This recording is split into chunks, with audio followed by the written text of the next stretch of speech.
Dobrodošla v podcastu Vse je v redu. To je podcast, kjer bomo skupaj iskali navdih, notranji mir, premagovali strahove in gradili zaupanje vase, v druge in v življenje. Vodim ga Vida Igličar, grafična oblikovalka in ilustratorka, zagnana iskalka smisla in notranjega miru. Skozi izzive, ki mi jih življenje prinese na pot, aktivno in kreativno iščem pot naprej. Ob izidu knjige, ki ima prav tako naslov Vse je v redu, sem želela ustvariti še ta navdihujoč in podporni prostor, podcast, kjer upam, da bom skozi razkrivanje svoje ranljivosti in svojih preizkušenj pripomogla k zmanjševanju stigme na področju duševnega zdravja. Predvsem si želim, da ti dam vedeti, da v stiski nisi sam oziroma sama. Vedno bom hvaležna za tvoj čas in za poslušanje. Če bi z menoj želel oziroma želela podeliti, kakšna se ti zdi vsebina, če se v njej najdeš ali te ta nagovori, če imaš kakršnokoli vprašanje, mi lahko pišeš na Instagramu, kjer me najdeš pod imenom Vida Igličar. Vesela bom tudi, če moje ustvarjanje podpreš tako, da se na podcast naročiš ali pa ga podeliš s svojimi bližnjimi. Preden začnem, naj poudarim, da nisem zdravnica, ne psihiatrinja ali psihoterapevtka. Tematike duševnega zdravja razkrivam skozi oseben pogled in lastne izkušnje. Verjamem, da je moja največja kvalifikacija predanost. Predanost delu na sebi, iskanju smisla in boljšega življenja ter pripravljenost na pogovore o občutljivih temah. Če se kadarkoli znajdeš v hudi stiski, se obrni na strokovno pomoč ali pokliči na eno od številk za pomoč v duševni stiski.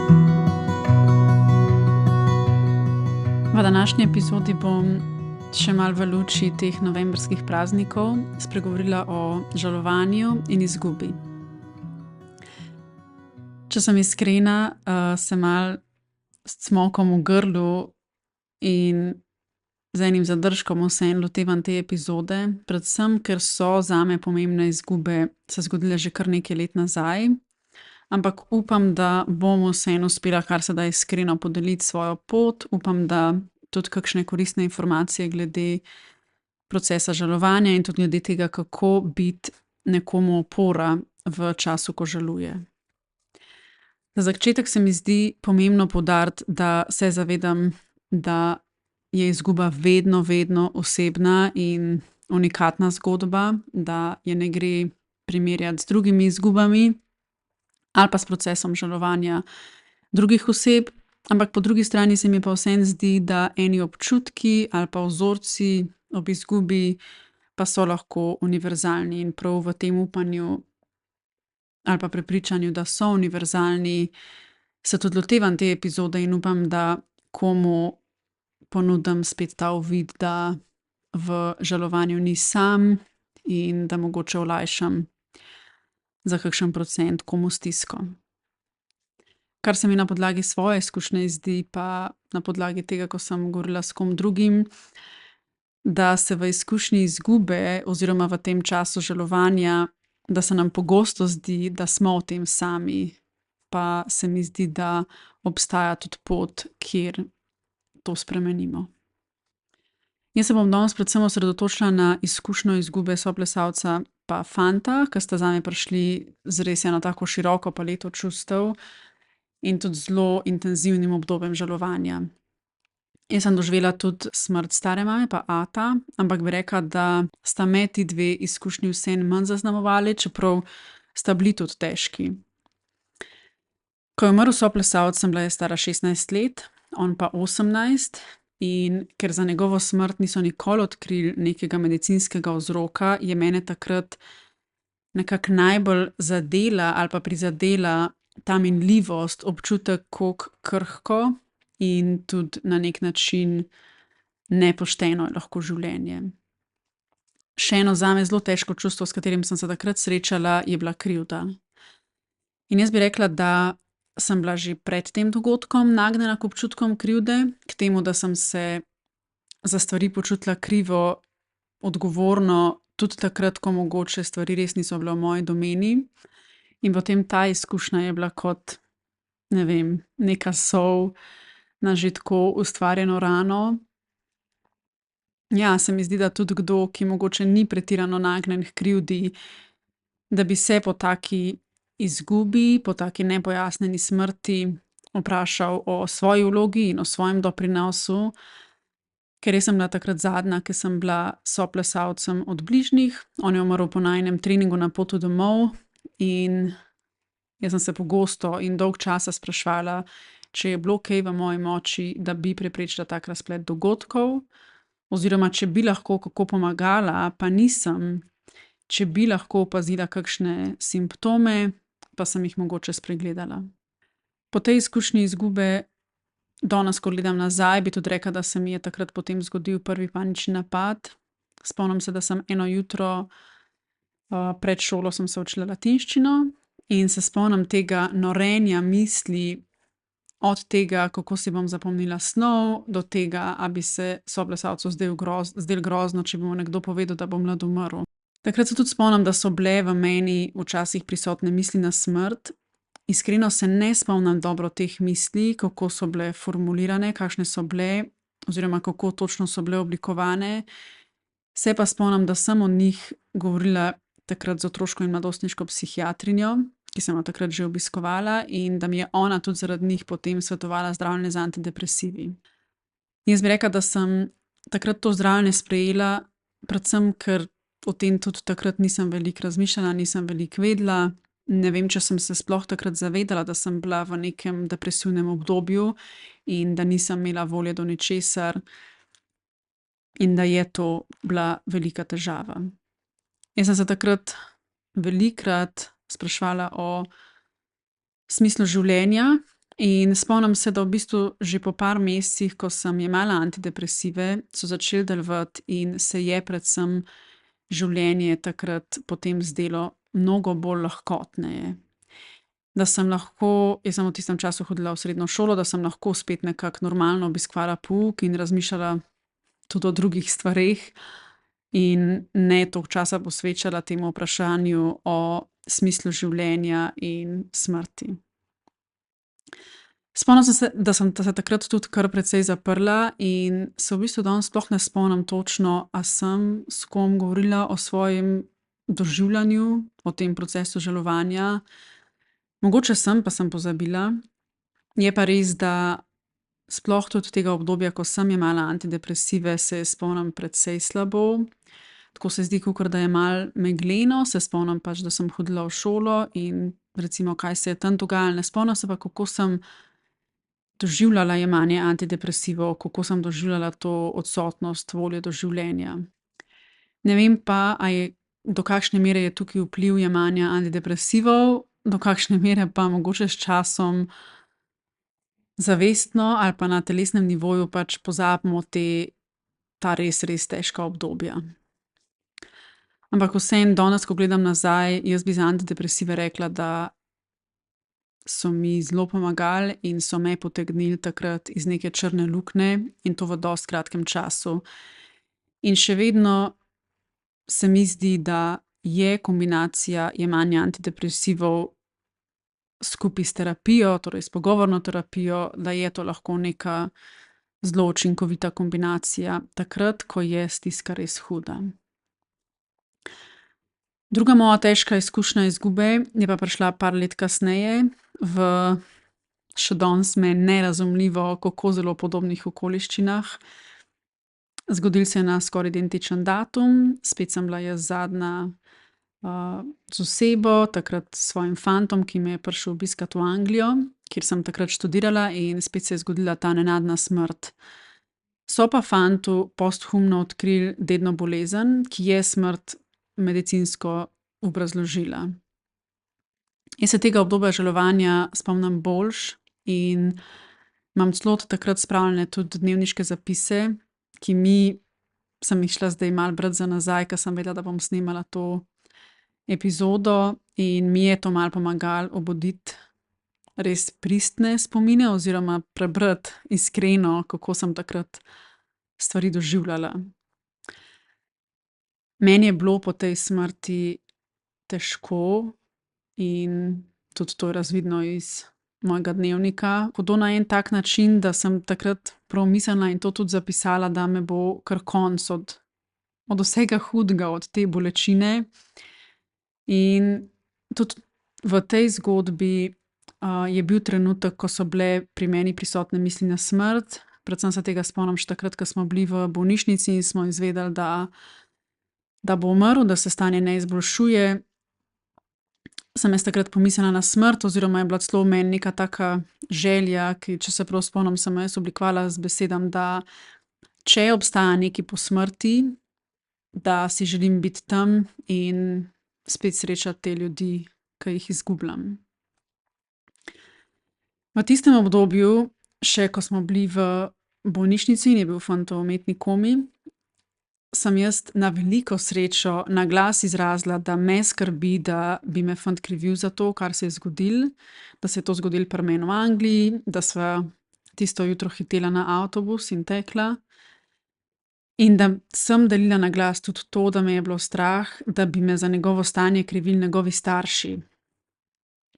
Jaz danes, ko gledam nazaj, iskreno nimam pojma, kje sem takrat našla motiv ali pa pogum, da sem to povedala na glas svojim staršem, ki sta potem to povedala njegovim in sta mi onadva rekla, da sta prepričana, da me fant ne bi krivil, in tudi izrazila, da me onadva ne krivita. Ne spomnim se tega, koliko me je to sicer takrat pomirilo, če me je, ampak vsaj na neki način sem bila odrešena tega dvoma glede občutkov drugih, četudi sem se jaz v sebi še vedno počutila krivo. In danes, ko gledam nazaj, se mi zdi ključno, da sem jaz te občutke takrat povedala na glas. Kar mi je še mogoče tudi pomagalo, je to, da sem takrat res ves čas pisala dnevnik in v bistvu zapisovala vse, kako sem se počutila in kaj sem razmišljala. Jaz sem se po tej izgubi spet srečala s to grozo minljivosti in koliko je življenje krhko. Mene v tistem obdobju ni bilo strah lastne smrti, me je bilo pa zelo, zelo strah, da sledi še več smrti bližnjih in še več izgub. Spomnim se, da če je kdo v moji bližini recimo zaspal in da sem jaz kar preverjala, če še diha. Poleg tega sem se vedno ustrašila klicev, ki so se zgodili recimo ali ob kakšnih poznih urah ali pa za osebo, ki me je klicala ob nenavadni uri, ker me je vedno prvo prešinila misel, da me kličejo z novico, da je nekdo umrl. In ta občutek, to prepričanje me je spremljalo potem res še leta in ne vem, jaz bi rekla 5 do 10 let je bilo to res prisotno in ta krč ob tem, ko te nekdo kliče in za 5 sekund pričakuješ zelo slabo novico. Iz tistega obdobja se zelo spomnim izgube smisla, teh vprašanj, ke so spet prišla, zakaj živimo, zakaj se trudimo, če se pa lahko vse tako nekako na hitro konča. In spomnim se tudi praznine, s katero pač res nisem vedela, kaj naj naredim. Zelo mi je zanimivo tudi, kar sem pogosto z drugimi delila, ke so pol, ke so recimo koga izgubili, koliko ta praznina pride v bistvu šele po pogrebu, ker do pogreba se nekako veliko stvari dogaja, četudi teh oseb ni več fizično z nami, se pa vseeno veliko stvari dogaja okrog njih in se lahko s tem zamotimo in ne pride še ta praznina, ta občutek, da te osebe res ni več med nami. In šele po tem, ko je nekako to intenzivno dogajanje se umaknilo, ko gre večina ljudi naprej s svojim življenjem, takrat je pa prišla praznina. Več tednov po smrti, sem pisala v dnevnik, kako šele takrat pogrešam fanta, in pišem tudi o tem, kako si sploh ne predstavljam več prihodnosti. Veliko sem pisala o vsem, kar sem si želela, da bi z njim doživela. In v bistvu v dnevniku sem vso to obdobje pisala njemu, sem nagovarjala njega. Se mi zdi, da mi je to mogoče na neki način pomagalo in mi je dalo občutek, kakor da ohranjam neki stik z njim. Pisala sem pa tudi veliko o praznini.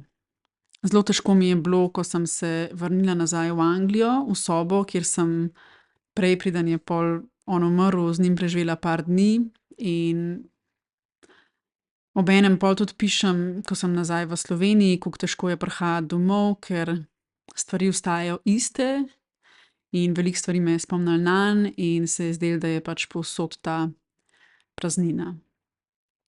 Sem pa potem sčasoma začela v dnevnik pisati tudi o drugih stvareh, ki so se dogajale, ker recimo, da prvih par mesecev sem pisala samo od njega.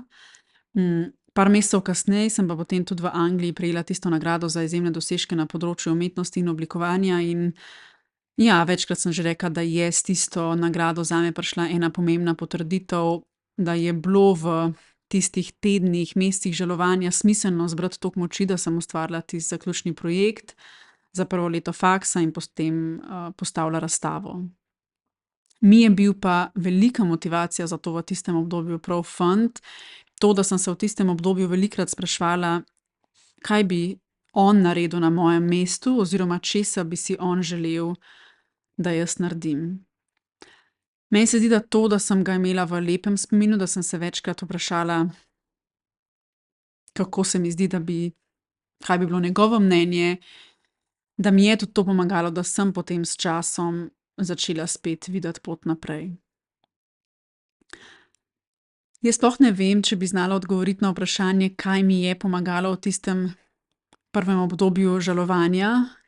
Najprej vem, da sem kar nekaj časa samo ležala in veliko jokala. Velikokrat sem si prižgala kakšne svečke in takrat se mi je nekako zdelo, da je bil v tišini pa v temi spomin nanj bolj živ.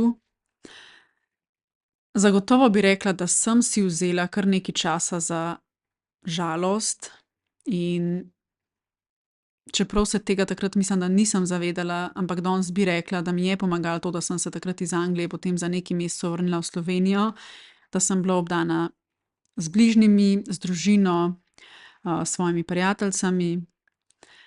In spomnim se tudi kar nekaj pomembnih pogovorov, specifično z eno prijateljico, ki mi je ogromno dala na poti sprejemanja teh dogodkov in nekako razumevanja na splošno življenja in odnosov. Takrat sem jaz brala veliko knjig, vem, da sem iskala uteho, neko razlago, zakaj se take stvari v življenju zgodijo, ki sicer te razlage vseeno nisem našla, nikoli nisem dobila odgovora, ki bi me pomiril glede tega, zakaj on, zakaj na tak način, zakaj sta bili ti dve izgubi soplesalca in fanta na neki način toliko podobni. In danes, ko gledam nazaj, ne spomnim se, kdaj je prišla točka, ko sem razumela, da odgovorov ne bo, da ne bom razumela, zakaj se je to zgodilo, da ne bom vedela, a sem jaz kriva in da me glede te krivde v bistvu ne bo mogel noben drug pomiriti. Da imam pa jaz izbiro, a se bom jaz še naprej spraševala, a sem kriva, a sem odgovorna, da imam izbiro še naprej razmišljati, kaj če bi bilo tako, kaj če bi bilo to drugače, kako bi bilo, če bi ne tekla na tisti avtobus, kaj bi bilo, če fant takrat ne bi prišel v Anglijo, ampak da na to zares nikoli ne bom imela odgovora. In imam izbiro, ali se osredotočati na ta vprašanja ali pa se osredotočati na hvaležnost, predvsem na hvaležnost za te dva odnosa, da sem jih vseeno imela priložnost doživeti, da sem imela priložnost poznati ti dve osebi, da sem doživela ene take lepe odnose, ljubezen in jaz bi rekla, da s časom je ostajalo v meni vedno več hvaležnosti in vedno manj krivde, dvomov in vprašanj. Tako da ja, ena zelo pomembna stvar, ki bi jaz rekla, da v procesu žalovanja pomaga, je čas. Se mi zdi, da bi mi bilo mnogo lažje, če bi takrat že zaupala v ta čas, ki pomaga. Ne vem, če sem se takrat, sigurno na začetni točki se nisem zavedala, da bo s časom lažje, ker se spomnim teh misli, da bo za vedno tako hudo. Ampak ja, Ni bilo za vedno tako hudo, je bilo lažje s časom. Mi je pa vsekakor v tistem obdobju zelo pomagal potem tudi študij. To, da sem imela neke obveznosti, da me je življenje na neki način motiviralo, da sem delala korak naprej.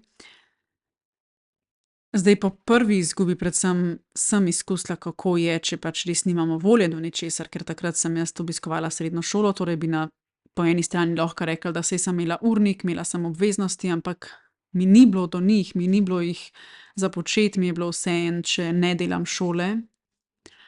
Ampak na srečo po tej drugi izgubi vseeno nisem padla v tako temno in globoko luknjo, da bi spet povsem izgubila smisel in voljo. Danes, ko gledam nazaj, se mi zdi pomembno izpostaviti še, da jaz sem se na neki točki soočanja z izgubo in praznino pretirano zatekla potem v delo oziroma ustvarjanje, da sem to praznino utopično polnila z delom, z zasedenostjo, česar se pa jaz takrat nisem zavedala. Meni se zdi sicer, da ta praznina ni nastala samo po izgubah bližnjih, ampak je šlo za eno večjo praznino ob postopnem izgubljanju nekega splošnega življenjskega smisla. In večkrat se vprašam, do katere mere se je smiselno zaposliti in zamotati, ker vse na neki točki je dobro, da življenje peljemo naprej, da smo aktivni. Ampak kako vedeti, kdaj je preveč? Kako se ne zamotati do te mere, da potem nismo več v stiku s seboj? In na to vprašanje jaz nimam odgovora. Drugega kot mogoče usmeritev zase ali pa še za koga, da si je pomembno vzeti čas zase, za biti v stiku s seboj, z občutki, ki nas preplavljajo, in vseeno iskati neko pravo ravnotežje med tem, koliko se osredotočamo nase, koliko preusmerimo svojo pozornost na druge, koliko si tudi na silo vpletemo nekih stvari v življenje, za katere vemo, da so nam vsaj včasih prinašale veselje. Zdaj to ravnotežje in pa verjamem, da je za vsakega drugačno in da ni nekega splošnega recepta. Jaz se spomnim, da sem si ponavadi prav čez te prvonovembrske praznike včasih vzela večer zase, da sem pogledala kakšen film, za katerega sem vedela, da me bo spomnil na izgubo in bo nekako pritisnil na neko rano. Ampak včasih mi je bilo skozi spremljanje ene druge zgodbe nekako lažje izraziti svoja čustva, tudi svojo bolečino, in sem si mislila, da če si mogoče zanjo nisem prej vzela dovolj časa ali pa prostora, da sem potem v tistem večeru skozi gledanje neke druge zgodbe, da sem si vzela čas za to, da sem izrazila tudi svojo žalost. Skozi te dve stiski in tudi skozi druge sem spoznala, koliko pomembna je rutina. Mene jo je sicer po drugi izgubi v veliki meri narekoval faks, se mi zdi pa pomembno, da ko smo v drugih obdobjih v življenju, da je super, če si lahko to rutino ustvarimo sami. Da imamo nekaj, kar naredimo vsak dan, zaradi česa se mogoče po koncu dneva počutimo malenkost boljše ali pa se čutimo, da je neka vrednost v tem, da smo, da imamo neki doprinos k svojemu počutju, mogoče tudi k počutju drugim, in da lahko spremljamo otipljive rezultate svojega truda. Tudi če se ta trud nanaša na to, da zjutraj vstanemo in posteljemo posteljo, ali pa da vstanemo in skuhamo kosilo zase ali pa še za nekoga drugega. Ampak da fizično in mentalno izkusimo, da če si zadamo neki cilj, če delamo v smeri nečesa, da se zgodijo ene stvari, in jaz verjamem, da če si vzamemo čas za neko akcijo in začnemo se truditi za neke stvari, da bomo s časom začeli spet doživljati več lepih trenutkov v življenju, in tako kot sem rekla prej, da bo s časoma to praznino lahko napolnili več hvaležnosti. In ja, spet se mogoče vrnem k času, k pomembnosti časa, zaupati, da s časom bo praznina lažja, da bo manj boleče, in zaupati, da bomo spet čutili veselje in spet doživljali lepe stvari, čeprav se mogoče v tistem res temnem obdobju zdi, da tega za nas ne bo več. Mi je pa še vedno ob takih tematikah zelo na mestu misel pisateljice Cheryl Strayed, ki pravi, da je vsak dan sončni vzhod in vsak dan sončni zahod in da je na nas, da se izpostavimo lepoti življenja. In jaz se zavedam, da je to izpostavljanje lepim stvarem v težkih obdobjih težko, ampak da je vredno in da je vredno poklicati koga, se mogoče z nekom podružiti, čeprav nam mogoče včasih ni do tega, da gremo med ljudi, da se pogovarjamo, da delimo svoje občutke s komarkoli. Lahko je to kdo od bližnjih, lahko je to terapevt, če ga imamo, lahko je neznanec ali pa nekdo, za kogar vemo, da je dal kakšno podobno izkušnjo skozi in nas bo mogoče razumel, kako se počutimo. Rekla bi tudi, da je pri žalovanju pomembno usmerjanje misli. Po eni strani sprejemanje vseh občutkov, jih zaznati in za nekomu povedati, pa naj bojo to dobri ali pa slabi občutki, potem pa, da se ne predamo krivdi, obžalovanjem, skrbem ali pa kakšnim pomislekom, ampak da se zavestno trudimo spominjati lepih stvari, se osredotočati na lepe spomine, ki smo jih ustvarili s spokojno osebo in se včasih, če smo imeli s to osebo lep odnos, vprašati, kaj bi si oni želeli za nas. Jaz sem se potem s časom tudi sprijaznila, ne vem, če zavedno, ne vem, če sem pomirjena s tem v vseh trenutkih, ampak to, da življenje ni vedno razumljivo in da tudi ni vedno pošteno do vseh, vsaj ne na enak način ali pa ne na način, kakor bi si mi sami vedno želeli. In sprejeti to dejstvo, da stvari niso toliko v naših rokah, kakor bi si včasih želeli, sploh ko gre za življenje in smrt. Če spregovorim še malo o opori, kako biti ob nekom, ki je nekoga izgubil, tukaj še posebej ne bi želela dajati nekih splošnih usmeritev ali pa reči, da bojo moje usmeritve veljale za vse, ker ne morem vedeti, kako je drugim. Bom pa podelila, kakšna so moja spoznanja okrog tega do zdaj, ne samo na podlagi svoje izkušnje žalovanja, ampak vseeno sem tudi tekom let z marsikom govorila, ko je koga izgubil, in eno zelo močno prepričanje ostaja z mano, da jaz verjamem, da če nekoga pokličeš in ga vprašaš, kako je, mu ponudiš prostor za pogovor, da s tem enostavno ne moreš narediti nečesa slabega. Lahko da tej drugi osebi ne bo do pogovora in je fino, če smo na to pripravljeni, da to sprejmemo.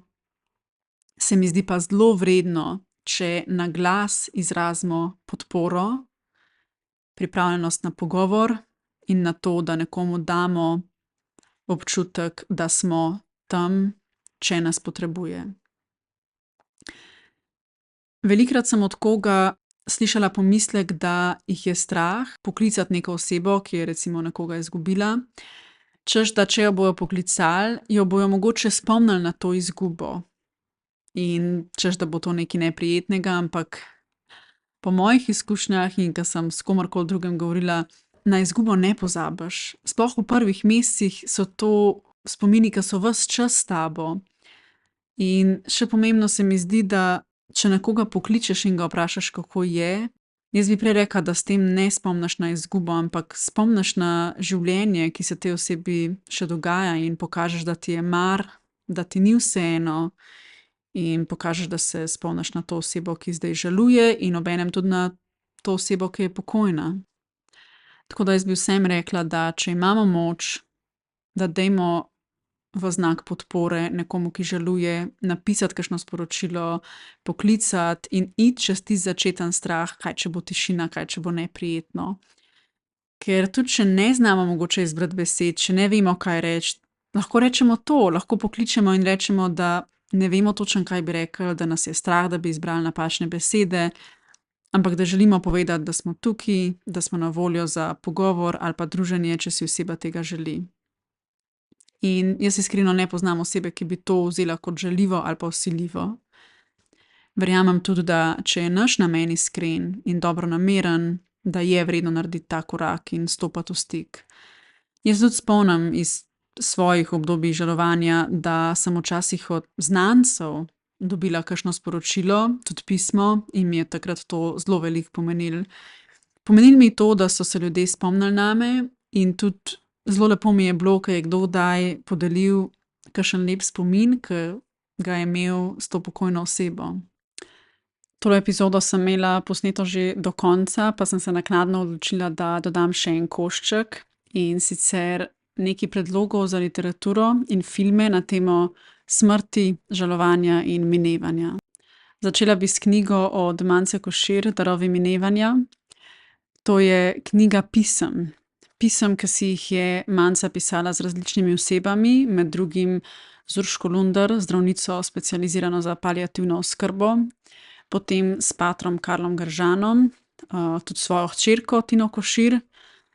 In meni je velika zakladnica te knjige to, kako vsak od njih na svoj način piše o smrti z vidika svoje zgodbe, svojih izkušenj in tudi poklica.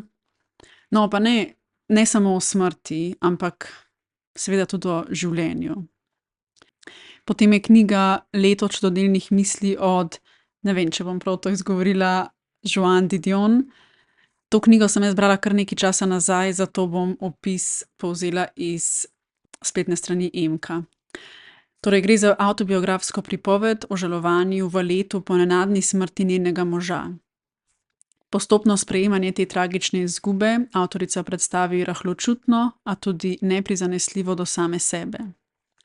Njen izčiščen zapis je prejel številna priznanja, med drugim nominacijo za Pulitzerjevo nagrado. Leto čudodelnih misli danes velja za klasično knjigo o žalovanju. Potem naslednja knjiga je od psihoterapevta Jaloma Strmenjevo sonce. In to knjigo je meni priporočala terapevtka v obdobju, ko sem se srečevala z intenzivno tesnobo, ker velikokrat je pri tesnobi ta največji, najgloblji strah prav strah pred smrtjo. In ta knjiga močno nagovarja prav ta strah. Potem je v tistem obdobju terapevtka priporočala še eno knjigo, in sicer Odprto srce od Urške Lunder. Sem jo omenila že pri knjigi Mance Košir, torej ona je zdravnica, specializirana za paliativno oskrbo. Bi pa priporočala še par filmov. Prvi je The Bucket List iz leta 2007, v katerem glavna lika igrata Jack Nicholson in Morgan Freeman. Se mi zdi že ta igralska zasedba krasna. Zgodba govori o dveh neozdravljivo bolnih, kako se podata na pot uresničevanja zadnjih želja. Kljub tej tematiki bi jaz rekla, da je film zelo lahkoten, čeprav je pač ves čas prisotna bolezen oziroma bližajoča smrt. In ja, meni je bil navdihujoč, hkrati pa vseeno globok, in meni je kar nekaj misli iz tega filma res zelo lepih. Potem je film A Man Called Otto, je iz leta 2022 in prikazuje zgodbo tega Otta, ki izgubi svojo ženo in si potem želi končati tudi svoje življenje. Potem pa se v ulico, v kateri živi, preseli ena družina in mu nekako v njegov vsakdan spet začne vpeljevati nekaj dogajanja in veselja. In meni se zdi ta film krasen prikaz, kako izguba vpliva na vsakodnevno življenje, na tiste male, drobne trenutke, ki smo jih mogoče prej ves čas delali z eno osebo, in kako je potem težko, ko je tam naenkrat praznina. Naslednje priporočilo za film, ne vem, če je res toliko dobro za izgubo na splošno, ampak meni je ta film res izredno všeč in ga bom omenila. To je film Three Billboards Outside Ebbing, Missouri iz leta 2018, ki v ospredje postavlja zgodbo mame, ki izgubi hčerko, ki so jo umorili, in ona potem pritiska na policijo oziroma na te raziskovalce, zakaj še niso našli morilca. To je drama, je pa v filmu toliko enih globokih, lepih misli, tudi meni zelo dobra glasba, in se mi zdi, da se na tak zelo ranljiv način dotika jeze ob izgubi, tudi želje po maščevanju. Del zgodbe potem postane tudi en samomor in preko tega karakterja se razkriva še en globok vidik poslavljanja, sprejemanja, odpuščanja. Ja, to se mi zdi, da je zelo pomembna tema v filmu, odpuščanje, tudi na splošno ljubezen in prijateljstvo. Če podelim en citat, ki mene zelo močno nagovoril, to so besede iz enega poslovilnega pisma in pravijo: "In morda te bom spet videl, če obstaja kakšen drug kraj po smrti, in če ga ni, no, bilo je kot v nebesih poznati tebe." In še ena misel, ki je tudi iz enega poslovilnega pisma, tokrat sodelavcu. Ker si globoko v sebi dostojna oseba. Vem, da si ne misliš, da je to moje mnenje, ampak v resnici je. Mislim pa tudi, da si preveč jezen in vem, da je vse to od smrti tvojega očeta, ko si moral skrbeti za mamo in vse to. Ampak dokler boš nosil toliko sovraštva v sebi, mislim, da ne boš nikoli postal to, kar vem, da si želiš postati. Detektiv. Ker veš, kaj potrebuješ, da to postaneš, in vem, da se boš namrdnil, ko bom to rekel, ampak kar potrebuješ, je ljubezen. Ker skozi ljubezen pride mir in skozi mir pride jasno mišljenje. In včasih potrebuješ to, da odkriješ stvari. To je skoraj vse, kar potrebuješ. Pištole sploh ne. In zagotovo ne potrebuješ sovraštva. Sovraštvo še nikoli ni rešilo ničesar, mir pa je. Za konec bi še enkrat podelila ta opomnik, da čas res zaceli rane in ja, v mojem primeru izgube in žalovanja to vsekakor drži. Si je pa pomembno vzeti čas za to žalovanje, se poskusiti ne primerjati z drugimi, si ne dajati pritiska, kako bi se mogli počutiti, po kolkem času bi se mogli počutiti tako ali pa tako. In si dovolj to doživljati ne samo žalost, ampak tudi druga občutja, ki pridejo zraven, tako pozitivna kot negativna.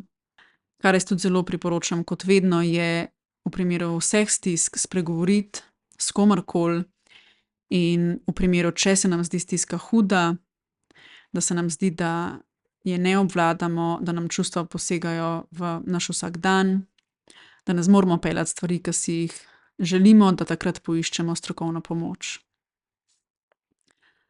Za konec današnje epizode pa še meni ena nadvse ljuba misel iz filma Ljubezen v steklenici. Če nekatera življenja tvorijo popoln krog, se druga oblikujejo na načine, ki jih ne moremo predvideti ali vedno razumeti. Izguba je bila del moje poti, a mi je tudi pokazala, kaj je dragoceno. Prav tako ljubezen, za katero sem lahko samo hvaležen.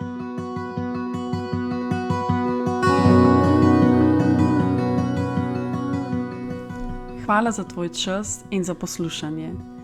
Če bi z menoj želel oziroma želela podeliti kaj o današnji epizodi, mi lahko pišeš na Instagramu na profil Vida Igličar. Tam me lahko tudi spremljaš ali pa obiščeš mojo spletno stran www.vidaiglicar.com. Hvaležna bom tudi, če moje ustvarjanje podpreš tako, da se na podcast naročiš ali pa ga podeliš s svojimi bližnjimi. Lepo te vabim tudi k nakupu mojih knjig. Moja prva, ki ima naslov Naj ti povem svojo zgodbo in je spominski album namenjen starim staršem, da vanj zapišejo svojo zgodbo in spomine, je na voljo na spletni strani Grafenauer založbe na www.grafenauer.si. Mojo drugo, 100 dni za boljšo mene, ki je ustvarjena za vse, ki ste v iskanju boljšega počutja, in letos izdano knjigo Vse je v redu, pa lahko dobiš v vseh knjigarnah Mladinska knjiga in na spletni strani www.mk.si. Upam, da te svojo vsebino usmerim k sprejemanju in občutenju zaupanja ter hvaležnosti za vse dobro okoli nas. Upam, da te kdaj pomirim in ti pogled usmerim tja, kjer je lepo, kjer je smisel. Upam, da tvoje srce mirno bije, da dihaš počasi in globoko, da so tvoje misli danes umirjene in da si v redu.